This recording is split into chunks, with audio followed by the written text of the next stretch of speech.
नमस्कार मित्रों। आज रविवार है, आज छुट्टी है, आराम का दिन है और मैं एकदम आराम से अपने घर पे हूँ। आज थोड़ा देर से उठा, कसरत किया, व्यायाम किया, नहाया धोया, नाश्ता किया और हफ्ते में एक बार आज जम के बैठ के पूजा किया। रोज़ के दिन तो चलते चलते पूजा होता है, नहाए धोए, कपड़े पहने और भगवान के आगे हाथ जोड़ के चल दिए। कभी अपने आप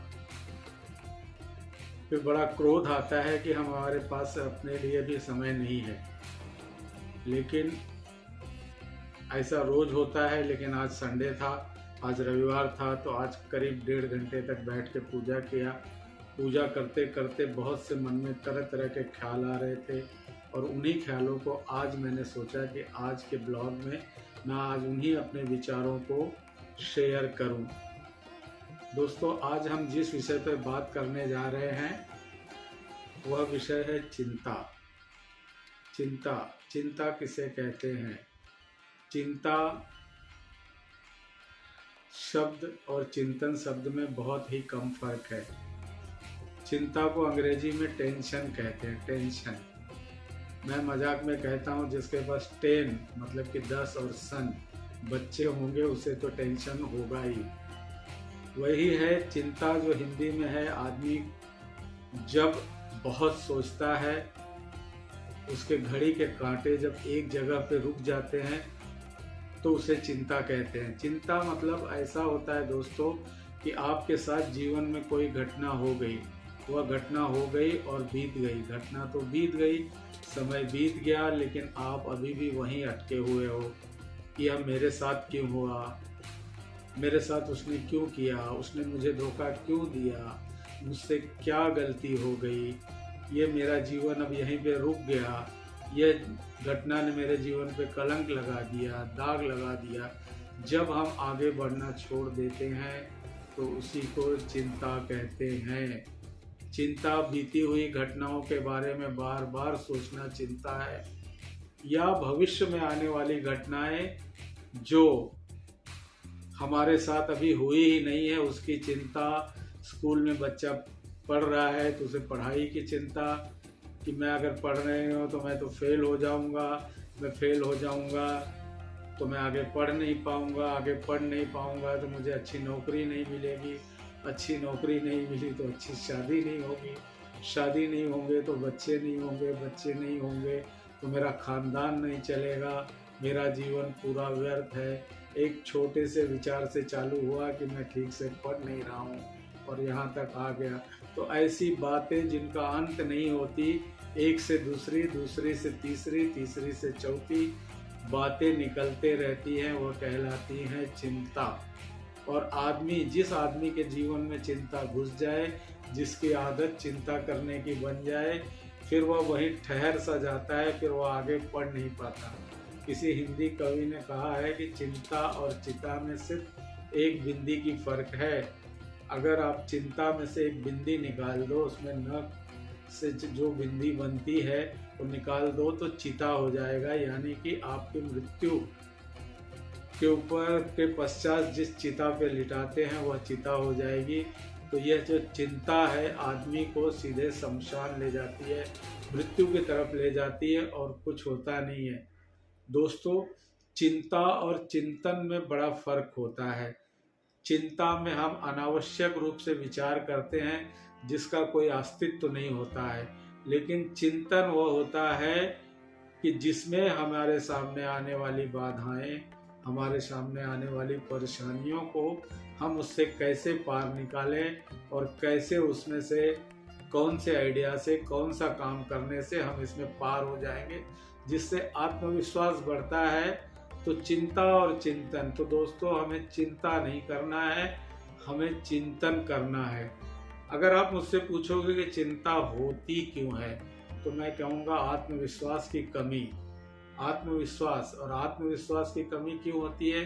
क्योंकि आपने उस फील्ड में उसमें उतना काम नहीं किया है, इसलिए आपका आत्मविश्वास कम है। अगर आपको फेल होने की चिंता है, इसका मतलब है कि आपने पढ़ाई नहीं की है। आपने पढ़ाई नहीं की है तो आपका आत्मविश्वास कम है। आपको चिंता होना लाजमी है। तो आपको जिस चीज़ की चिंता हो रही है आप उस पर जम के काम कीजिए, उस चीज़ को सीखिए और उसमें से उस चिंतन कीजिए और उसमें से बाहर निकल जाइए। चिंता का सबसे बढ़िया उदाहरण है, अगर आप गाड़ी चलाते हैं और गाड़ी के करीब आए तो अगर आपके मन में ख्याल आ गया कि अरे मैं गाड़ी लेके जा रहा हूँ, रास्ते पे इतनी ट्रैफिक होती है, रास्ते पे इतना भीड़ होता है, रिक्शे वाले यहाँ से आ जाते हैं, स्कूटर वाले यहाँ से आ जाते हैं, आदमी हाथ दिखाते दिखाते गाड़ी को चला जाता है, एक्सीडेंट हो जाएगा, एक्सीडेंट हो गया तो पुलिस केस होगी, पुलिस केस होगी तो पुलिस ले जाएगी, पुलिस ले जाएगी तो जमानत कराना पड़ेगा, अदालतों में केस चलेगा। और जब आपने दोस्तों इतना सोच लिया तो आप तो गाड़ी चला ही नहीं पाओगे। यही चिंता है, बेकार की चिंता है। लेकिन अगर आपको इस चिंता है तो आप चिंतन करो कि करोड़ों लोग गाड़ी चला रहे हैं, पूरी दुनिया गाड़ी चला रही है। अगर आज दुनिया में गाड़ी ना होती तो लोग कहीं कहाँ होते? आज भी लोग जंगलों में होते, आदिम युग में होते, लोग एक जगह पर ही टिके होते। लेकिन ये जो गाड़ियां हैं कि हमें पूरी दुनिया में ले जा रही हैं, पूरी दुनिया से सामान आ रहा है, पूरी दुनिया में लोग जा रहे हैं और यह दुनिया इतने अच्छे से चल रही है। अगर आपको गाड़ी चलाने की चिंता हो रही है, गाड़ी चलाने का टेंशन हो रहा है, एक्सीडेंट का डर लग रहा है, तो पहले आप उसको ध्यान से सीखो। आप उसको देखो कि एक्सीलेटर क्या है, ब्रेक क्या है, क्लच क्या है, गाड़ी को दाएं कितना मोड़े, गाड़ी को बाएं कितना मोड़े, गाड़ी को रिवर्स कैसे करें, गाड़ी के मिरर में कैसे देखें, कितना एक्सीलेटर देंगे तो गाड़ी इतना स्पीड चलेगी, कितना एक्सीलेटर देंगे तो यहाँ से गाड़ी जाएगी, चढ़ाव पे कौन से गियर में गाड़ी कैसे चलाएं, हैंड ब्रेक कैसे लगाएं, आप सीख जाओगे ना दोस्तों। सीख जाओगे तो जब आप ये बार बार प्रैक्टिस करोगे तो ये आपके मसल मेमोरी में घुस जाएगा, उस समय आपको चिंता नहीं आएगी। आपको बिना सोचे ही आपकी गाड़ी चलती रहेगी और आप चिंता मुक्त रहेंगे। तो चिंता से पहला कारण है कि हमारे आत्मविश्वास की कमी, और आत्मविश्वास की कमी का पहला कारण है कि हमने उसको पहले कोशिश नहीं की है, पहले ढंग से तैयारी नहीं की है, इसलिए हम चिंतित होते हैं। तो चिंता। दूसरी है एक नकारात्मक विचार। हर चीज को करने के पहले नकारात्मक विचार आता है। आपने कोर्स ले लिया, मुझे कोर्स की फीस भर दी 2 लाख रुपए, लेकिन आपने भर दी, लेकिन आपने पहला चिंता, अगर मैं पास नहीं हुआ तो मेरे 2 लाख रुपए डूब जाएंगे, मैंने जिससे कर्ज लिया उससे ब्याज भरने में मेरे पैसे चले जाएंगे, बर्बादी हो जाएगी, और आप हुआ या तो एडमिशन वापस ले लोगे या चिंता करते करते फेल हो जाओगे। तो नकारात्मक विचार कभी लाओ ही मत। पहली बात, आप जो काम कर रहे हो उसको ये मान के चलो कि वह काम मेरा हो चुका है। अगर आप किसी कोर्स में एडमिशन लिए हो, आपको डर लग रहा है, तो आप कहो कि मैंने इस एडमिशन जो लिया है इसमें मैं पास हो गया हूँ, मैं सफल हो गया हूँ, मुझे नौकरी लग गई है। आपकी चिंता अपने आप खत्म हो जाएगी। दोस्तों, चिंता हमारे दिमाग में बैठती है और वह चिंता जो हम बार बार विचार करते हैं हमारे सबकॉन्शियस माइंड में चले जाती है और वह हमें बहुत परेशान करती है। इसलिए कभी भी नकारात्मक चीज किसी के बारे में मत सोचो। हम शादी के लिए जाते हैं, रिश्ते के लिए जाते हैं, पहले ही सोचते हैं कि अरे उसने ना कह दिया तो मेरी बेइज्जती हो जाएगी। अरे वह ना कहेगा क्यों? आप पहले से सकारात्मक जाइए कि मैं उस योग्य हूँ, वह उस योग्य है, इसलिए तो मैं जा रहा हूँ। उसे भी योग्य तलाश है, मुझे भी योग्य तलाश है, तो वह रिश्ते जरूर जमेंगे। दोस्तों, पहले से ही हम नकारात्मक सोच लेते हैं और नकारात्मक सोच का असर यह होता है कि नकारात्मकता हमारे चेहरे पे छलकने लगती है और सामने का आदमी भी आपकी नकारात्मकता को सोख लेता है और वह भी नकारात्मक हो जाता है। इसलिए नकारात्मक तो कभी सोचना ही नहीं चाहिए। हमेशा सकारात्मक पॉजिटिव थिंकिंग के साथ चले तो हमें चिंता नहीं होगी। इसी चिंता के कारण हमारा आत्मविश्वास कम हो जाता है। पहली बात एक और भी है ना कि हमको विधि के विधान पे भरोसा नहीं होता है। विधि का विधान मतलब ईश्वर का विधान। ये ईश्वर जिस ईश्वर ने इस दुनिया को बनाया है, उसने ही ये विधि बनाया है, उसका विधान बनाया, उसने आपके लिए अच्छा किया है।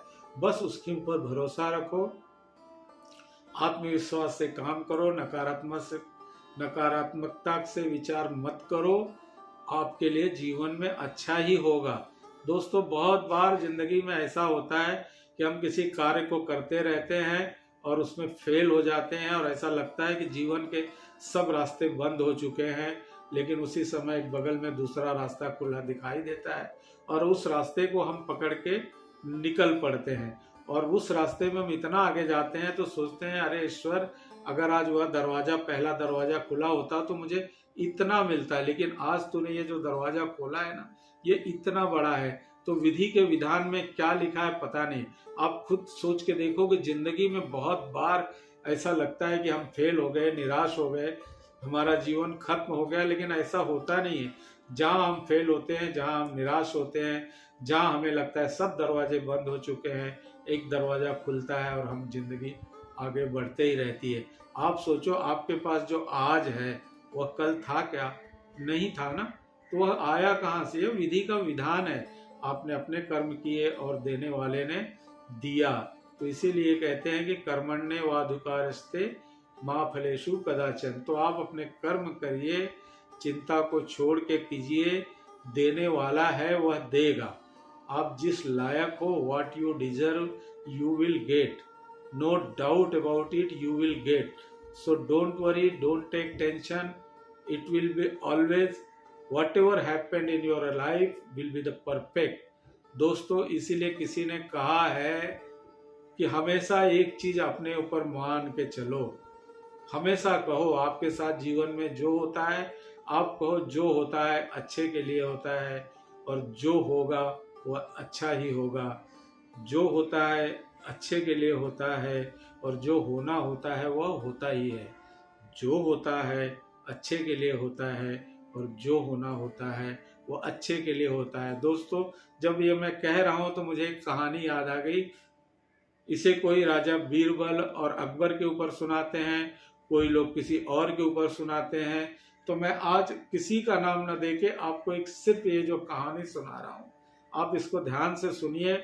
आप मान लीजिए एक राजा थे। वो राजा कौन थे उनका नाम नहीं, राजा थे, कहानी है। उनका एक मंत्री था। राजा एक दिन अपने हाथ में तलवार लेकर तलवार की धार चेक कर रहे थे और उनके हाथ से तलवार गिर के उनके पैर के अंगूठे पे गिर पड़ा और अंगूठा कट गया। राजा जोर से चिल्लाए। पास में मंत्री वहीं खड़ा था। मंत्री ने उनके घाव को दबा लिया और उस पर मलहम पट्टी करने लगा। राजा चिल्ला रहे थे तो मंत्री ने समझाया, राजा जी, महाराज, ये जो कुछ हुआ है आपके अच्छे के लिए हुआ है। आपका पैर कट गया, इसमें भी मंगल है। राजा को बड़ा क्रोध आया, यहाँ मेरा पैर कट गया और ये कहता है इसमें भी मंगल है, इसमें भी अच्छाई है। राजा ने उस मंत्री को तुरंत जेल भेज दिया। मंत्री को जेल भेज दिया। मंत्री क्या करता? मंत्री को जेल जाना था, मंत्री जेल गया और वह राजा का घाव कुछ दिन में ठीक हो गया। राजा को एक आदत थी, वो शिकार करने जाता था और जब भी शिकार करने जाता था तो अपने मंत्री को लेके जाता था, लेकिन मंत्री को तो जेल में डाल दिया था। अभी दूसरा कोई मंत्री उसने रखा भी नहीं था, तो क्या करें? तो राजा अकेले ही शिकार पे निकल पड़ा, बीच जंगल में पहुंचा। शिकार करने के बाद जब लौट रहा था तो जंगल की कुछ आदिवासी जातियां जो अपने रिवाज के अनुसार, अपने प्रथा के अनुसार पूजा पाठ करती हैं और उनमें एक प्रथा होती है नर बलि की। तो उन्हें एक नर की जरूरत थी जिसकी वो बलि दे सके। तो राजा को अकेले देखकर उन्होंने पकड़ लिया और राजा को नर बलि की वेदी पर लाए। उनके जो पुरोहित होंगे वो आए, उनको राजा को नहलाया गया, धुलाया गया और बलि देने के पहले पुरोहित ने उनके पूरे शरीर को चेक किया कि ये बलि देने के लायक हैं भी या नहीं है। ऊपर से नीचे तक जब देखा गया तो देखते देखते पुरोहित को उनके पैर का अंगूठा दिखा और कट गया और तब पुरोहित ने कहा कि यह आदमी बलिदान के लायक नहीं है, कि उसका एक अंग खंडित है। ईश्वर को खंडित शरीर पसंद नहीं है, इसे छोड़ दिया जाए। और राजा को छोड़ दिया गया।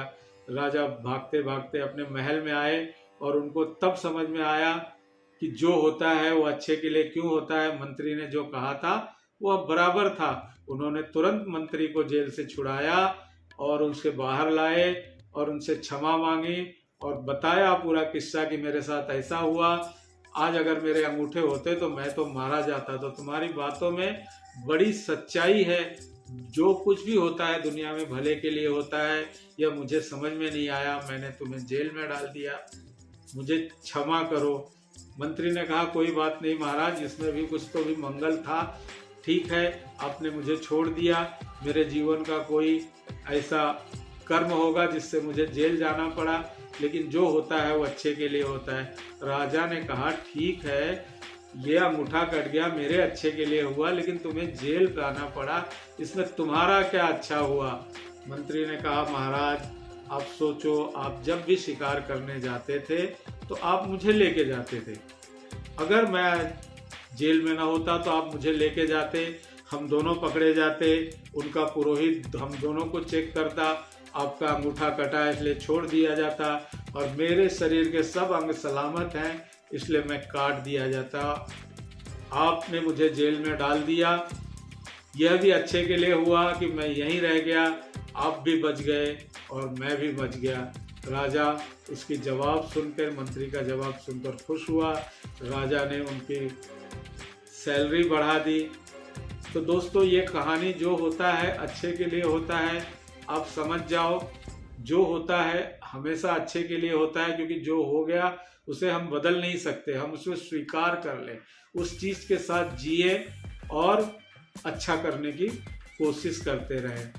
एक अंग्रेजी कविता है जिसका मैं आज को हिंदी रूपांतरण सुना रहा हूँ, जिससे आपको चिंता करने की आपकी आदत खत्म हो जाएगी। अगर आपको कोई चिंता आए तो आप सोचो, अगर आपको कोई चिंता आए तो आप सोचो आप बीमार हो कि स्वस्थ हो। अगर आपको कोई चिंता आए तो आप सोचो आप बीमार हो कि स्वस्थ हो। अगर स्वस्थ है तो खुशियां मनाओ, अगर स्वस्थ है तो खुशियां मनाओ। बीमार हैं तो फिर से ये पूछो, बीमार हैं तो फिर से ये पूछो, क्या मैं इससे अच्छा हो जाऊंगा या बीमारी ये ऐसे ही रहेगी? क्या मैं इससे अच्छा हो जाऊंगा या ये बीमारी ऐसे ही रहेगी? यदि अच्छा हो जाओगे तो फिर खुशियां मनाओ, खूब नाचो गाओ। यदि इससे अच्छा हो जाओगे तो फिर खुशियां मनाओ, खूब नाचो गाओ। लेकिन यदि इससे अच्छा न होंगे तो कितना दिन जिएंगे और या तुरंत मर जाएंगे। अगर कुछ दिन जीना है तो फिर खुशियां मनाओ, अच्छे कर्म करो, जिनसे प्यार न कर सके उनको प्यार करो, जो अधूरे काम है उन अधूरे काम को पूरा करो, और ऐसे जाओ कि लोग याद करें। लेकिन अगर तुरंत मर जाओगे तो फिर पूछो, अगर तुरंत मर जाओगे तो फिर पूछो, मर के क्या मैं स्वर्ग जाऊंगा? मर के क्या मैं स्वर्ग जाऊंगा या नरक जाऊंगा? अगर स्वर्ग जाओगे तो फिर खुशियां मनाओ, नाचो गाओ, वहां तो सब कुछ है। आपने जो पुण्य किए हैं इस धरती पर वहां सब मिलेंगे। स्वर्ग की तो कल्पना में जो हम इस जीवन को पूरा अच्छे कार्य किए हैं वहां वह सब मिलेगा और आप फिर खुश हो जाओ। लेकिन अगर आप नर्क जा रहे हो, अगर आप नर्क जा रहे हो तो भी चिंता की बात नहीं, खुशियां मनाओ, क्योंकि आप जैसे हो वैसे ही लोग आपको नर्क में भी मिलेंगे। आपके पुराने दोस्त भी नर्क में मिलेंगे।